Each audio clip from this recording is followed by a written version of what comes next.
안녕하세요, 가치남입니다. 4월 10일 국내 증시가 마감이 되었습니다. 오늘은 오랜만에 한국전력 종목에 대해서 말씀을 드리도록 하겠습니다. 오늘 코스피가 1.33% 상승해서 1860포인트에 마감이 되었어요. 그리고 한국전력 같은 경우에는 4.7% 상승해서 오랜만에 2만원을 돌파를 하였죠. 지난 바이러스 사태로 인해서 모든 주가가 폭락을 했었잖아요. 그래서 25,000원 부근에서 횡보를 하던 한국전력이 2만원 아래로 내려갔었는데 오늘 오랜만에 큰 상승과 함께 다시 2만원을 돌파를 해주었습니다. 사실 한국전력의 주가가 지난 바이러스 사태 때뿐만 아니라 그 전부터 수년 동안 지속적으로 하락을 해왔었어요. 물론 여러분들도 아시겠지만 이렇게 하락할 수밖에 없었던 이유는 원전 가동률이 줄어들고 대신에 값비싼 대체 에너지를 사용함으로써 한국전력의 영업이익이 크게 줄어들었죠. 뿐만 아니라 전기값도 몇 년째 인상이 없었고 이런 종합적인 악재가 겹치다 보니까 지난 16년도 당시 6만원 하던 주가가 이렇게 3분의 1 토막 이상 크게 빠졌다고 생각을 하고 있습니다.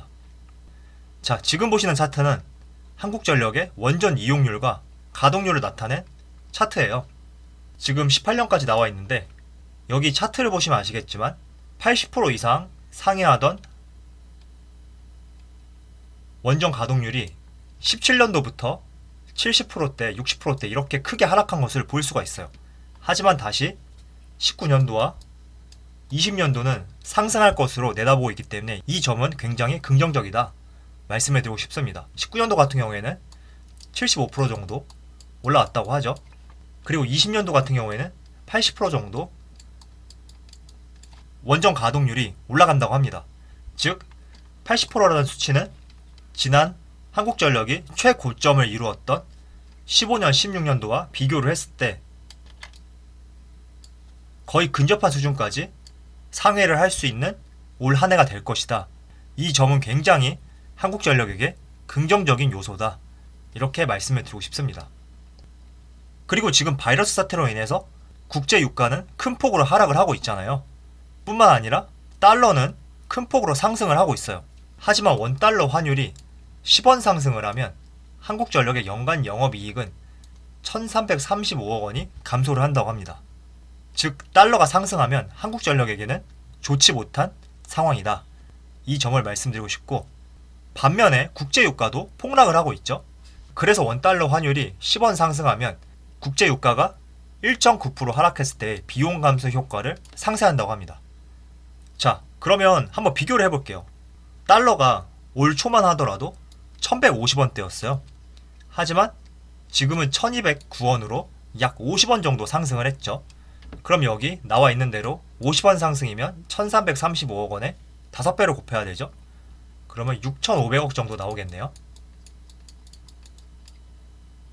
그리고 원달러 환율이 지금 50원 상승했기 때문에 국제유가 하락에 따른 비용 감소 상쇄를 하려면 여기서 5배로 곱해서 약 10%가 하락하게 된다면 달러가 50원 상승해도 상쇄한다는 말이잖아요. 근데 국제유가 같은 경우에 약 66.07달러에서 23.26달러로 70% 정도 하락을 했어요. 그 말은 달러가 큰 폭으로 상승을 했지만 이에 따른 연간 영업이익의 감소 폭이 국제유가가 폭락을 해서 한국전력이 얻어들일 수 있는 영업이익의 개선 폭보다 적다는 말이에요.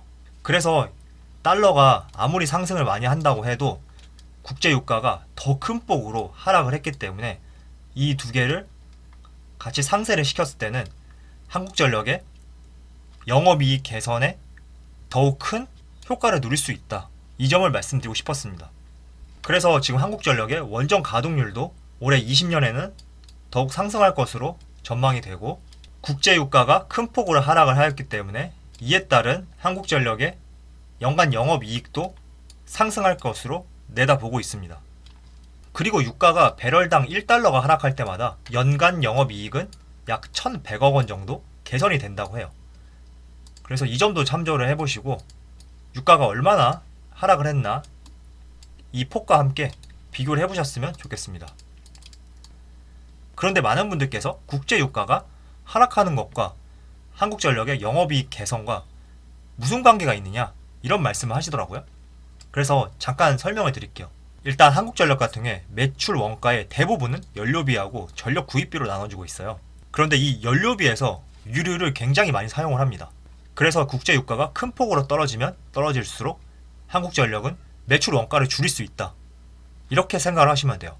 다만 한국전력이 다시 4만원 이상의 주가를 회복하려면 마지막 한 가지, 이 부분이 개선이 되어야 돼요. 그게 무엇이냐면 전기요금이거든요.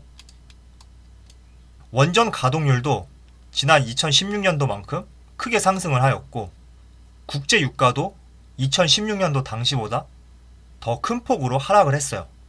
이 점은 한국전력에게 굉장히 큰 호재성 내용인데, 그렇지만 이렇게 주가가 지지부진할 수밖에 없는 이유는 결국에는 전기요금이 인상되지 않았기 때문이에요. 자, 한국전력이 지난 16년도 당시에 6만원을 찍었을 때 주택용 전기요금을 보면 킬로와트당 120원 이상은 항상 상회를 했었단 말이죠.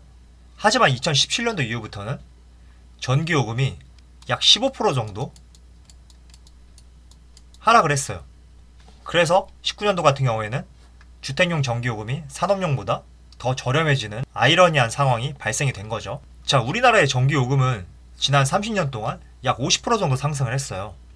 소비자 물가와 비교했을 때도 턱없이 낮은 수준인데, 여기 표를 보시면 전기요금을 줄였다, 늘렸다, 줄였다, 늘렸다, 계속 이런 형태가 반복이 되고 있단 말이에요. 그리고 우리나라 같은 경우에도 1인당 전기요금이 OECD 국가 중에서도 터키 다음으로 저렴해요. 이 말은 전기요금이 턱없이 저렴하다는 거죠. 하지만 우리나라 같은 경우에는 기술이라든지 복지 이런 부분에서 항상 유럽과 미국을 비교하고 표방을 하고 있잖아요. 그런데 이런 기술과 복지 같은 경우에는 항상 유럽을 따라하려고 하면서 이런 기본에 대해서는 지켜지지 않고 있단 말이죠. 그게 저는 한국전력이 공기업이기 때문에 이럴 수밖에 없다, 이렇게 생각을 하고 있습니다. 공기업이다 보니까 정부의 정책에 굉장히 좌지우지되는 이런 면들이 있어요. 그래서 한국전력이 다시 4만원 이상 주가 상승을 보여주려면 전기요금이 반드시 인상이 되어야 되고, 이 전기요금이 인상이 없다고 하면 아무리 국제유가가 하락을 하고 원전 이용률이 상승을 해도 4만원 이상 주가는 상승하지 않을 것이다, 이렇게 내다보고 있습니다. 하지만 여러분들에게 분명히 말씀드리는 사항은, 한국전력 같은 경우에는 단기적으로 접근해서는 절대 수익을 볼 수 없는 회사이고, 2년, 3년 이렇게 먼 안목을 가지고 접근을 하게 된다면 분명히 여러분들에게 큰 수익을 안겨줄 수 있는 종목이라고 저는 확신을 하고 있기 때문에 한국전력 투자하실 때 최소한 2년 이상은 들고 간다, 이렇게 생각을 하시고 접근하셨으면 좋겠습니다. 그럼 오늘 영상 여기서 마치도록 하고요. 항상 여러분들의 성공 투자를 기원하도록 하겠습니다. 감사합니다.